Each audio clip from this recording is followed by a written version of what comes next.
Hello बच्चों, welcome to my channel Hisam mathematics. बच्चों आइए आज हम एक्सरसाइज 6.1 का क्वेश्चन नंबर 3 को डिस्कस करते हैं। पिछले लेक्चर में क्वेश्चन नंबर 2 को डिस्कस किया गया था। बच्चों ये हमारा क्वेश्चन नंबर 3 क्या है? इन फिगर 6.15 ये हमारा फिगर है 6.15। कह रहा इसमें जो एंगल पी क्यू आर है वो is equal to angle P R Q के। एंगल पी क्यू आर, ये पी क्यू आर इस एंगल की बात हो रही है। ये जो एंगल है एंगल पी क्यू आर वो इज इक्वल टू है एंगल पी आर क्यू के, पी आर क्यू के इस एंगल के बराबर। ये दोनों एंगल क्या है? आपस में बराबर है। ये गिवन हमें दिया हुआ है। ठीक है, देन प्रूव दैट, फिर हमें प्रूफ करना है कि एंगल पी क्यू एस कौन है? पी क्यू एस, इसको प्रूफ करना है कि ये हमारा जो एंगल है पी क्यू एस किसके बराबर है? एंगल पी आर टी के। तो पी आर टी इसके बराबर है। ये हमें क्या करना है? इसमें प्रूफ करना है। आकृति 6.15 या 6.15 में यदि कोण पी क्यू आर बराबर है कोण पी आर क्यू के है तो सिद्ध कीजिए कि कोण पी क्यू एस जो है पी आर टी के बराबर होगा। इसको हमें प्रूफ करना है। तो सबसे पहले क्या करेंगे कि जो हमें गिवन है पहले उसको हम लिख लेते हैं, उसके बाद हमें क्या प्रूफ करना है उसको लिख लेते हैं, फिर उसके आगे जो कॉन्सेप्ट यूज होगा उसको हम लगाएंगे। तो सबसे पहले हमें क्या है कि यहाँ पे गिवन हमें क्या दिया हुआ है या फिर हमें दिया क्या है? पहले गिवन हमें यह है कि जो ये एंगल है पी क्यू आर जो है एंगल पी क्यू आर ये is equal to angle P R Q के। ये हमें दे दिया गया है कि एंगल जो पी क्यू आर है बराबर पी आर क्यू, ये हमें गिवन है। फिर हमें प्रूफ करना क्या है? We need to prove that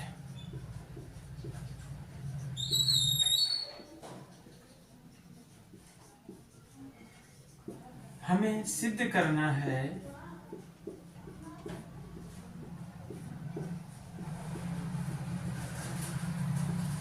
हमें क्या सिद्ध करना है कि जो कोण पी क्यू एस है वो बराबर होगा पी आर टी के। हमें क्या प्रूफ करना है कि एंगल पी क्यू एस जो है वो बराबर होगा एंगल पी आर टी के। ये हमें प्रूफ करना है। तो अब यहाँ पे प्रूफ करने के लिए हमें कौन सा कॉन्सेप्ट यूज करना पड़ेगा? यहाँ पे लीनियर पेयर यूज होगा।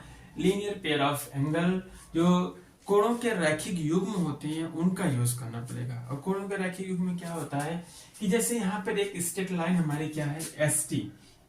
ये जो एस टी है हमारी एक स्ट्रेट लाइन है, एक सीधी रेखा है। और उस एस टी पर अगर देखें, अगर हम पी क्यू देखें, यहाँ पे सिर्फ पी क्यू स्टैंड है। अगर एस टी रेखा पर ये पी क्यू क्या है? स्टैंड है। तो ये पी क्यू स्टैंड होने की वजह से इस रेखा पर दो एंगल बन रहा है। एक एंगल ये बन रहा है, दूसरा एंगल ये बन रहा है।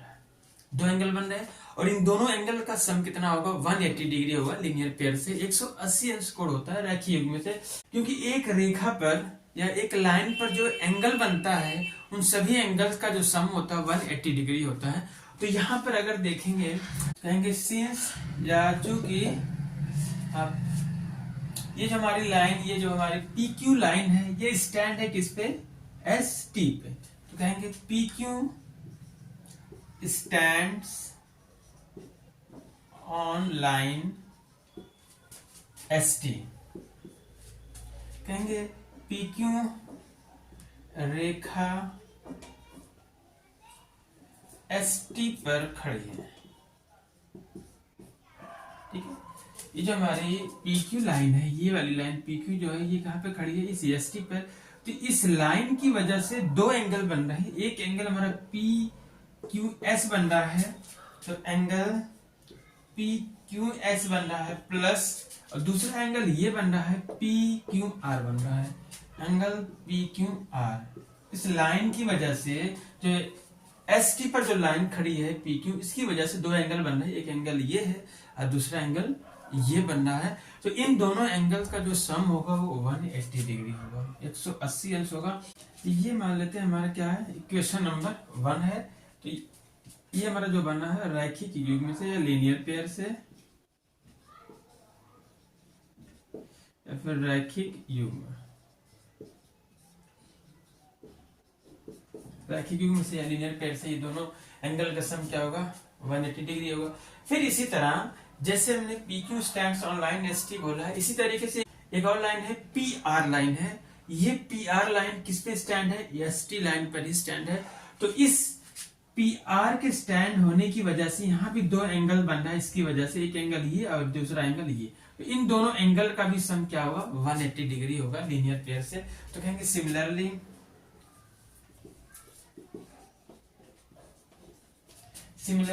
PR stands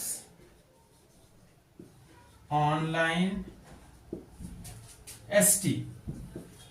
कहेंगे इसी प्रकार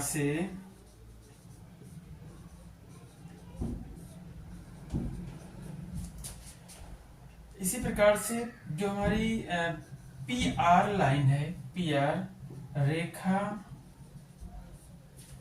ST पर खड़ी है, तो इसकी वजह से भी दो एंगल बन रहा है। एक एंगल हमारा क्या है PRQ है, ये हो जाएगा, इसलिए angle PRQ plus PRT, angle PRT ये इज इक्वल टू हो जाएगा 180 डिग्री। इसको कह रहे हैं कि समीकरण नंबर 2 है। या फिर ये हमारा कैसे आएगा लीनियर पेयर से, वही कॉन्सेप्ट यूज होगा लीनियर पेयर से, या फिर कहेंगे रैखिक युग्म से, कोणों के रैखिक युग्म से, लीनियर पेयर से। तो यहाँ भी लिख देंगे, क्योंकि ये हमारा ये था तो इसलिए ये हो गया, ये हमारा समीकरण 1 और 2 बन गया। फिर अगर हम यहाँ पर देखेंगे तो समीकरण 1 और समीकरण 2 का जो राइट हैंड साइड है, दायां पक्ष है, दोनों पक्षों में 180 डिग्री है, 180 अंश है। और हमें पता है कि जब किसी भी इक्वेशंस के, दो इक्वेशन के, उनके अगर राइट हैंड साइड इक्वल है या बराबर है, तो उनके लेफ्ट हैंड साइड भी क्या होते हैं, आपस में बराबर होते हैं, इक्वल होते हैं। तो इस तरीके से हम कहेंगे समीकरण 1 और 2 से, या फिर कहेंगे फ्रॉम इक्वेशन 1 एंड 2। तो यहां पे कहेंगे फ्रॉम इक्वेशन 1 एंड 2, कहेंगे समीकरण 1 और 2 से, यानी हम लिखेंगे यहाँ पे समीकरण 1 और 2 से। समीकरण 1 और 2 से यही होगा कि देख रहे हैं इसका राइट हैंड साइड क्या है 180 डिग्री है, और इसका भी राइट हैंड साइड कितना है 180 डिग्री है। तो इनका अगर राइट हैंड साइड सेम है तो इसका मतलब ये है कि इनका लेफ्ट हैंड साइड भी क्या है, आपस में सेम है, आपस में इक्वल है। तो इस तरीके से इनको भी क्या करेंगे, आपस में इक्वल कर देंगे। क्या हो जाएगा, angle PQS plus left hand side इसका ये PQS प्लस एंगल PQR, ये हो गया इसका लेफ्ट हैंड साइड, इसके लेफ्ट हैंड साइड के इक्वल होगा, क्योंकि इसका राइट हैंड साइड क्या है, आपस में equal. To angle PRQ plus angle PRT, angle PRT। ये समीकरण 1 और 2 से हो गया। अब हमें जो गिवन है उसका यूज करना होगा, क्योंकि हमें एक चीज यहाँ पे, क्योंकि हमें क्या गिवन है लिख सकते हैं यहाँ पे फिर से, क्योंकि एंगल PQR जो है वो किसके बराबर है, एंगल PRQ के।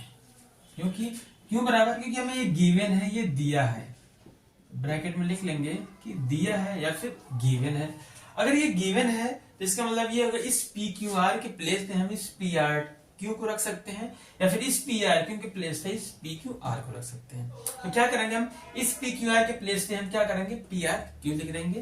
तो हमारा हो जाएगा यहाँ से एंगल PQS प्लस PQR, ये बराबर किसके है, पहले दिया हुआ है हमें क्वेश्चन में, हमें क्वेश्चन में दिया है कि एंगल PQR जो है PRQ के बराबर है, इज इक्वल टू, यहाँ पे हमारा ये है ही पहले से, एक को ही चेंज करना होगा, PRQ प्लस एंगल PRT।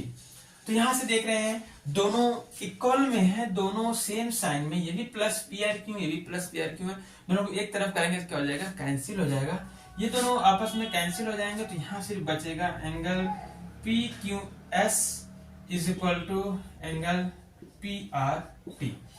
तो यही हमें क्या करना था, प्रूफ करना था कि यदि PQR बराबर PQR है तो सिद्ध कीजिए कि एंगल पी क्यू एस बराबर पी आर टी है, मतलब prove that angle P Q S is equal to angle P R T. तो इस तरीके से ये हमारा क्या होता है, प्रूफ हो जाता है, हेंस प्रूव। तो बच्चों ये हमारा क्वेश्चन नंबर 3 कंप्लीट होता है। अब देखते हैं क्वेश्चन नंबर 4 में कौन सा कॉन्सेप्ट यूज होता है। बच्चों ये एक्सरसाइज 6.1 का क्वेश्चन नंबर 4 है। इन फिगर 6.16, ये हमारा फिगर है 6.16, करा इसमें if x plus y is equal plus z, करा है x प्लस वाई जो है x और y का सम बराबर है w plus z, x plus y बराबर w plus z. Then prove that कि AOB इज अ लाइन। तो हमें प्रूफ करना है कि हमारी AOB क्या एक लाइन है। कह रहा आकृति 6.16 यदि कि x प्लस वाई बराबर w प्लस जेड है तो सिद्ध कीजिए कि AOB एक रेखा है। तो यहाँ पे हमें गिवन क्या है, हमें x प्लस वाई जो है बराबर w प्लस जेड का मतलब ये है कि ये एंगल और ये एंगल, इन दोनों एंगल का जो सम है वो इस एंगल और इस एंगल के सम के बराबर है। इन दोनों कोणों के योग का योगफल जो है इन दोनों कोणों के योगफल के बराबर है। तो हमें प्रूफ करना है, बताइए कि जो AOB है एक स्ट्रेट लाइन है। ये तभी संभव होगा, तभी पॉसिबल होगा जब हमारी AOB एक स्ट्रेट लाइन होगी। क्योंकि एक स्ट्रेट लाइन है तो ये हमारी क्या है, एक लाइन OC लाइन, OC रे जो इस पे स्टैंड है, इस पे खड़ी है, तो इन दोनों का सम 180 होगा। अब ये भी क्या है, ये भी एक लाइन स्टैंड है OD रे क्या है कि AB पर ही स्टैंड है। तो इसका मतलब ये है कि ये एंगल का सम क्या होगा 180। अगर इनका राइट हैंड साइड सेम है तो लेफ्ट हैंड साइड भी सेम होता है। तो लेकिन हमें ये नहीं पता है कि AOB क्या है, हमारा एक लाइन है नहीं, ये हमें प्रूफ करना है। जबकि हमें ये दे दिया गया है कि इन दोनों एंगल का सम क्या है, यहाँ पे बराबर है, इक्वल है। तो सबसे इसमें कॉन्सेप्ट क्या लगेगा कि एक पॉइंट पर, अगर ये पॉइंट देखें हम यहाँ पर, इस पॉइंट पर जो टोटल एंगल बनता है घूम के, अगर इस पॉइंट की बात करें तो पूरा जो एंगल घूम के बनता है वो 360 डिग्री बनता है। टोटल एंगल जो होता है 360 अंश का बनता है किसी एक पॉइंट पर।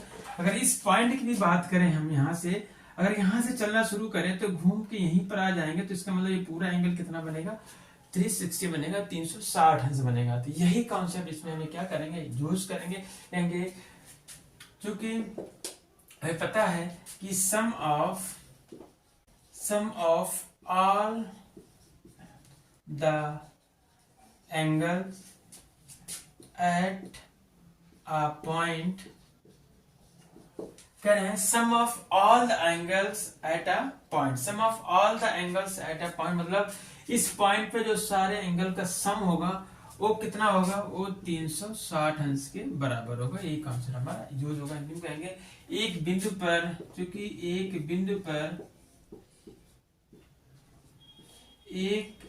बिंदु पर सभी कोणों का योग, एक बिंदु पर सभी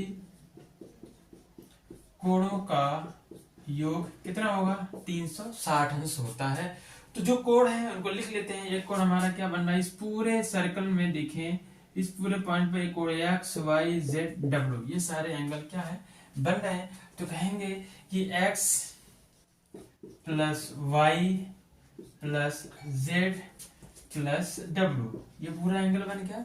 एक पॉइंट पे ये चारों एंगल मिला के कितना बना रहे हैं, 360 अंश बना रहे हैं, 360 डिग्री बना रहे हैं। ठीक है। अब अगर इसको हम थोड़ा सा अरेंज करें, x प्लस वाई, इसको ब्रैकेट में कर लें, प्लस इसको थोड़ा सा हम लिख लें w प्लस जेड, लिख सकते हैं, बराबर क्या हो जाएगा, वही है 360 अंश। अब यहाँ पे हमें चूंकि हमें क्या गिवन है कि जो हमारा x प्लस वाई है वो बराबर किसके है, w प्लस जेड के। ये हमें क्वेश्चन में क्या है गिवन है, ये हमें सवाल में पहले से दिया हुआ है कि x प्लस वाई जो है w प्लस जेड के बराबर है। तो यहाँ पर हम चाहे तो x प्लस वाई की प्लेस पे w प्लस जेड रख लें, या फिर w प्लस जेड की प्लेस पे x प्लस वाई रख लें। तो हम यहाँ क्या कर रहे हैं कि x प्लस वाई को ऐसे ही रखते हैं, w प्लस जेड की प्लेस पे x प्लस वाई रख रहे हैं। आप कुछ भी रख सकते हो। तो ये हो जाएगा हमारा x प्लस वाई, फिर प्लस इस w प्लस जेड की प्लेस क्या करेंगे हम, x प्लस वाई को पुट कर रहे हैं। ये हो जाएगा यहाँ पे भी x प्लस वाई, तो ये इज इक्वल टू हो जाएगा 360। तो यहाँ पे देखिए 2 बार x है, 2 बार y है, मतलब x प्लस वाई 2 टाइम है। इनको क्या करेंगे, 2 बार लिख देंगे, 2 इंटू हो जाएगा x plus y is equal to 360 degree. अब अगर हम 2 से डिवाइड करेंगे पूरे होल इक्वेशन में, तो 2 से डिवाइड होकर बचेगा x plus y is equal to 2 से यहाँ डिवाइड होगा तो ये आ जाएगा 180 180 अंश। तो x plus y equal to 180 अंश, मतलब ये है कि ये हमारा जो एक ए ओ बी ये है एक लाइन ही होगी, क्योंकि इस लाइन पर ये एक रेखा है और इन दोनों का सम बता रहा कितना 180 अंश है। जब ये 180 अंश कब होता है, जब हमारी एक लाइन पर दूसरी लाइन आके खड़ी होती है, दूसरी रे कोई आके खड़ी होती है लीनियर पेयर से, ये कहेंगे लीनियर पेयर से या फिर रैखिक युग्म से। तो रैखिक युग्म से यही होता है कि ये दो एंगल का सम 180 तभी आता है जब ये हमारा किससे बना हो, एक स्ट्रेट लाइन पर एक दूसरी रेखा आगे खड़ी होती है। तो यहां से x प्लस वाई बराबर 180 डिग्री है लीनियर पेयर से या फिर रैखिक युग्म से। तो यहाँ पे हम क्या बोलेंगे कि इसलिए जो हमारा ए ओ बी, यही हमें प्रूफ करना है कि ए ओ बी क्या होगी, एक रेखा होगी, एक लाइन होगी। कहेंगे इसलिए A O B is a line, इसलिए A O B is a line कहेंगे, इसलिए ए ओ बी एक रेखा है। ये हमें क्या करना था, यही हमें प्रूफ करना था। तो हमारा ये क्या हुआ, प्रूफ हुआ। तो यहाँ पे हमें कौन सा कॉन्सेप्ट यूज हुआ है कि एक पॉइंट पर जो टोटल एंगल बनता है, जो टोटल कुल कोण बनते हैं वो 360 अंश के बनते हैं। सभी का योग या फिर सभी का जो सम होगा वो 360 अंश होता है। तो इस तरीके से क्वेश्चन नंबर 4 भी हमारा क्या हो गया, प्रूफ हो गया। तो बच्चों इसके बचे हुए जो क्वेश्चन हमारे हैं 5 और 6 हैं, क्वेश्चन नंबर 5 और क्वेश्चन नंबर 6 है, उसको हम नेक्स्ट लेक्चर में देखते हैं। आज हमारा यहीं तक। Have a nice day, take care.